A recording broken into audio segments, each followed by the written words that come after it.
এই ঘটনাটি ঘটে ২০১১ সালে। আমি শহরেতেই বসবাস করি। আমার পরিবার তারা থাকে গ্রামে। একদিন আমার বাবা খুব অসুস্থ হয়ে পড়ে। তাকে দেখতে গিয়েছিলাম। অনেকদিন হলো গ্রামে যাওয়া হয় না। তাই ভাবলাম একবার গ্রামটাও ঘুরে আসি আর বাবাকেও দেখে আসি। শহরের তুলনায় গ্রামের পরিবেশটা আমার কাছেই বেশ ভালো লাগে।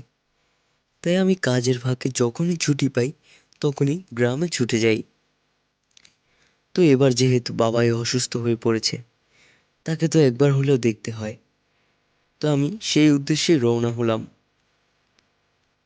যেতে যেতে রাত গভীর হয়ে যায়।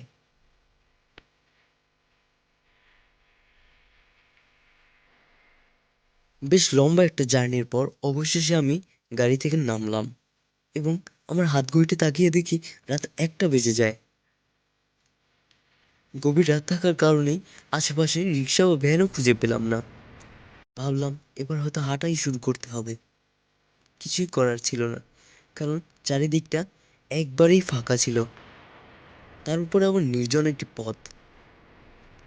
তো কি করব কিছুই খুঁজে পাচ্ছিলাম না। ভাবলাম এবার হাঁটা দিয়ে বাড়ির উদ্দেশ্যে রওনা হই। গাড়ি থেকে নেমেই কিছু পথ পাড়ি দিয়ে আমাদের গ্রামে যেতে হয়। রাতের কথাই বা কি বলবো, দিনের বেলাতেও তেমন একটা রিক্সা বা ভ্যান দেখা যায় না।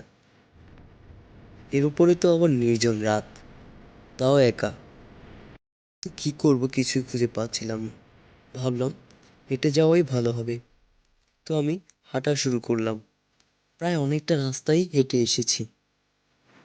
তারপরে কিছুক্ষণ পর আমার মনে হলো কেউ আমাকে পেছন থেকে আমার নাম ধরে ডাকছে।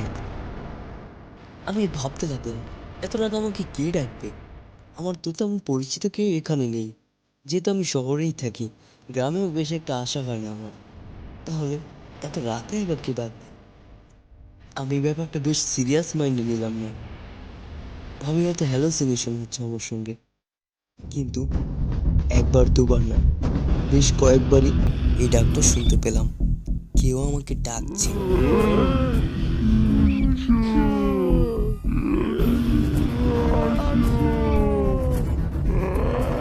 আমি ভয় পেয়ে গেলাম। আমি বুঝতে পারলাম আমার পক্ষে এখানে থাকা আর সম্ভব নয়। তাই আমি প্রাণ ভয়ে ওখান থেকে দূরে পালাতে লাগলাম। আমি জানি এখন গভীর রাত, তাই আমার পরিচিত কেউ এখানে আসার কথা নয় এবং আমি যে গ্রামে আসবো তাও কেউ জানে না। তাই আমি ওখান থেকে ভয়ে দৌড়তে লাগলাম। দৌড়তে দৌড়তে এক পর্যায়ে আমি আমার বাড়ির সামনে চলে আসি। সেদিন রাত্রে এ ব্যাপারে আমি কাউকে কিচ্ছু বলিনি, কারণ আমি বেশ ভয় পেয়ে গিয়েছিলাম। ভেবেছিলাম যদি বলি হয়তো তারাও ভয় পেয়ে যাবে। তাই এটা ভেবেই আমি কাউকে কিছুই বলিনি। সেদিন রাত্রে আমি ঘুমিয়ে পড়েছিলাম, কিন্তু সারা রাতই আমার ঘুম হয়নি এই ঘটনাটির জন্যে।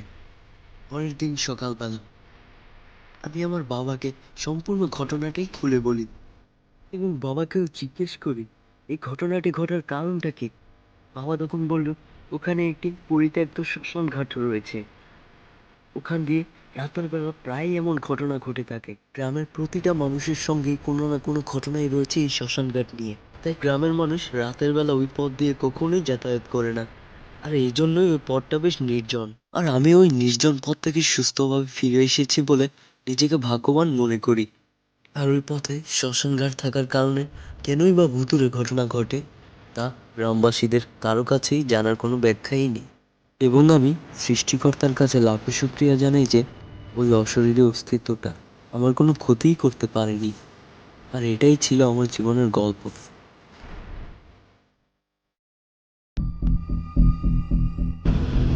Yes, guys, welcome back to the Prank Master Present Horror Animated Show. ফিরে এসেছি আবার আপনাদের মাঝে, কারণ prank master is back and শুধু ফিরেই আসেনি, সঙ্গে একটি চমৎকার ঘটনা নিয়েও আপনাদের মাঝে হাজির হয়েছি আমি, জাহিদ হাসান। আর দেখতে দেখতে চলে গেল 2019 সাল, নতুন বছরটি চলে এসেছে 2020। আর নতুন বছরের শুভেচ্ছা রইল সবাইকে। যেহেতু নতুন বছর চলেই এসেছে, তাই ভাবলাম একটি নতুন ঘটনা দিয়ে এই বছরটা শুরু করা যাক। আর আজকের যে ঘটনাটি আমরা দেখলাম সেটা আমাদের চ্যানেলেরই এক ভিউয়ার্স পাগলা ডিরেক্টর আমাদের কাছে কমেন্টের মাধ্যমে তার জীবনের ঘটনাটি পাঠিয়েছেন, কিন্তু ঘটনার পূর্বে তার নামটা লেখেননি। তো আপনারা এমন ভুলটা করবেন না। আপনারা ঘটনার পূর্বে আপনাদের নামটা আগে লিখবেন, তারপরে আপনার ঘটনাটি কোথায় ঘটেছিল, কোন জেলায় ঘটেছিল, আর কবেই বা ঘটেছিল, এটাই লিখে তারপর আপনার ঘটনা শুরু করুন। আর আপনারা ঘটনা কিভাবে পাঠাবেন তা একটু পরেই জানিয়ে দিচ্ছি। তার আগে যারা যারা আমাদের চ্যানেলে নতুন, যারা যারা এখনও আমাদের চ্যানেলটি সাবস্ক্রাইব করেননি, তারা অবশ্যই সাবস্ক্রাইব করে পাশের বেল আইকনটি অন করে দিন। তাহলেই নতুন ঘটনা পাওয়া মাত্রই সঙ্গে সঙ্গে নোটিফিকেশনটি আপনার কাছে চলে যাবে। আর যারা যারা আমাদের কাছে ঘটনা পাঠাতে চান তাদেরকে আমি ঘটনা পাঠানোর অ্যাড্রেসটি বলে দিচ্ছি। শুরুতেই ডেসক্রিপশন বক্সে যাবেন, ওখানে গেলেই প্র্যাঙ্ক মাস্টার পেজ নামক একটি লিঙ্ক পেয়ে যাবেন। সরাসরি লিঙ্কে প্রবেশ করুন এবং ইনবক্স করে আপনার জীবনে ঘটে যাওয়া ভয়ঙ্কর ঘটনাটি লিখে পাঠান। খুব সিম্পল, তাই না? আর পেজটিতে লাইক দিয়ে অ্যাক্টিভ থাকুন অল টাইম। যদি আপনাদের কোনো মতামত থেকে থাকে আমাদের কাছে জানিয়ে দিতে পারেন বক্সের মাধ্যমে। অ্যান্ড দীর্ঘ সময় পর আপনাদের মাঝে আবারও ফিরে এসেছি। আপনাদের কমেন্টগুলো ফলো করেছিলাম, আসলে এক একটা ইমোশনাল কমেন্ট দেখে আমি আর বিরত থাকতে পারলাম না, তাই আবারও ফিরে এসেছি আপনাদের মাঝে। যেহেতু নতুন বছর ভাবছি, এবার নতুন বছর থেকে নতুন নতুন ঘটনা দিয়েই শুরু করব। আর এই বছরের বাছাইকৃত ঘটনা দিয়ে আমি স্টোরিগুলো লিখব, প্রত্যেকটা গল্পই স্পেশাল করে তোলার চেষ্টা করব। তো আপনারাও ঝটপট ঘটনা পাঠাতে থাকুন এবং আমাকে নক করুন। যার ঘটনা সবচেয়ে বেস্ট হবে সেই ঘটনা দিয়ে অ্যানিমেশন তৈরি করা হবে এখন থেকে নতুন বছরের শুরুতেই। অ্যান্ড গাইস, আমার কাছে অনেক অনেক ঘটনাই রয়েছে আমার ফেসবুক পেজে যারা ইনবক্স করে ঘটনাগুলো পাঠিয়েছেন। তো আমি চাই এর চেয়ে আরও বেশি ভয়ঙ্কর ঘটনাগুলো, যার ঘটনা সবচেয়ে ভয়ঙ্কর হবে সেই ঘটনা দিয়ে অ্যানিমেশন তৈরি করব। তো আপনারা ঘটনা পাঠাতে থাকুন আর আমাকে জানিয়ে দিন কোন ঘটনাটা চান, অর্থাৎ পরবর্তীতে কোন ধরনের ঘটনা আপনি চান। তো লিখে পাঠান ঝটপট। আর নতুন বছরের শুভেচ্ছা আবার সবাইকে জানাচ্ছি এবং ভালো কাটুক আপনাদের আগামী দিনগুলো।